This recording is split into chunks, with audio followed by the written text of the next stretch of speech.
Hello everyone, my name is Brenna Baker and I will be presenting information my group and I found on education and diabetes for our final cure project for HEA447.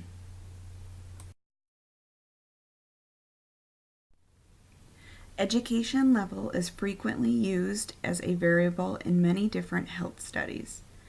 Generally, lower education levels are linked to poor health outcomes in a population.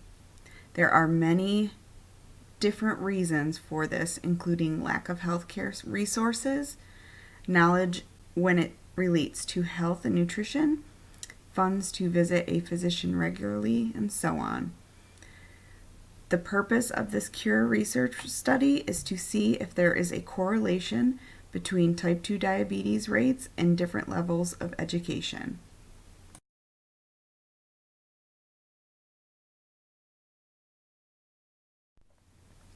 In this study, we wanted to know, do people with lower level of education have a different rate of type 2 diabetes compared to people with college level education? This led us to two different hypotheses. Hypothesis 1, people with a high school or less education tend to have higher rates of type 2 diabetes than people with an undergraduate degree or higher.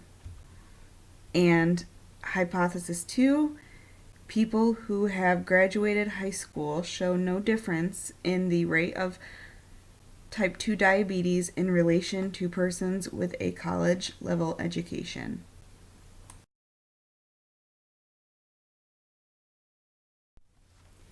In this study, we gathered data from the IPUMS National Interview Health Survey from 2015 using the category for education attainment as our explanatory variable and diabetic condition as the response variable. The survey sampled 103,789 individuals in various regions and with different backgrounds and classifying information. Ultimately, we wanted to find out if those individuals with higher levels of education were at a lower risk for type 2 diabetes than those who had attained a lower level of education. For this project, we utilized the SDA tool within the IPUMS system to calculate the chi-square data to determine if there was a correlation between the two. Our research methods use the IPUMS Health Survey NHIS 2015 dataset to collect and analyze data from adults 18 and older who participated in the survey. We included all survey participants who had ever been told that they have diabetes and excluded those who did not answer and persons who answered no to the question.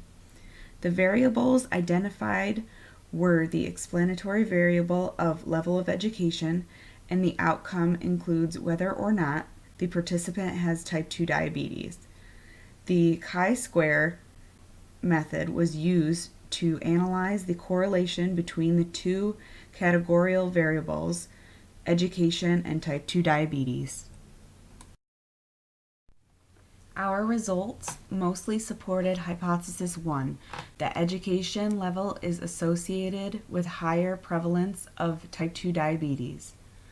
The rise that is seen in diabetes rates in middle schoolers could be due to the child becoming more independent when it comes to what they eat and how much activity they are getting.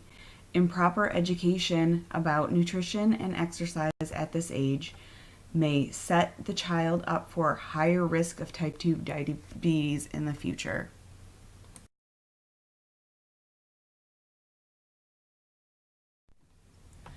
The rates begin to rise again in high school students and for participants that did not receive a high school diploma. This may be attributed to increased independence and lack of knowledge for proper nutrition and physical exercise. Finally, the rates begin to decrease once a participant reaches an associate's degree or higher. This rate decrease could be credited to the participant learning more about how different lifestyle changes can affect their body and overall health. They may also be exposed to information through the college atmosphere and through their classmates on proper health. Our team ultimately rejects the null hypothesis with the conclusion that education level does affect the prevalence of diabetes at a 5% level of significance.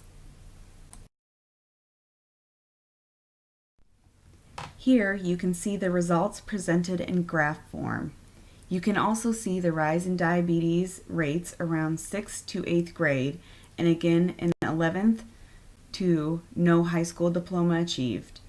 Then you can see it start to decrease at the associate's degree level.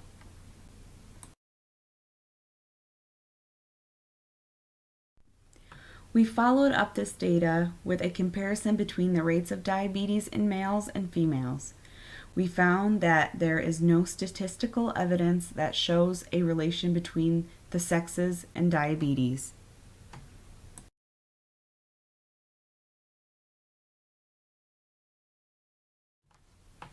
Here is a listed summary of the data presented in the charts.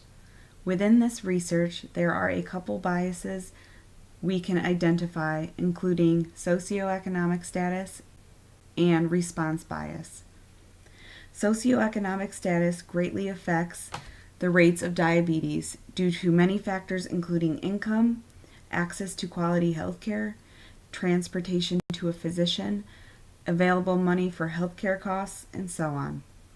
A response bias is a participant report falsified information for whatever reason. These two would affect the results of this study. In conclusion, the outcome of the data that we have uncovered in this study shows significant evidence between a higher prevalence of type 2 diabetes in participants with lower than a college education.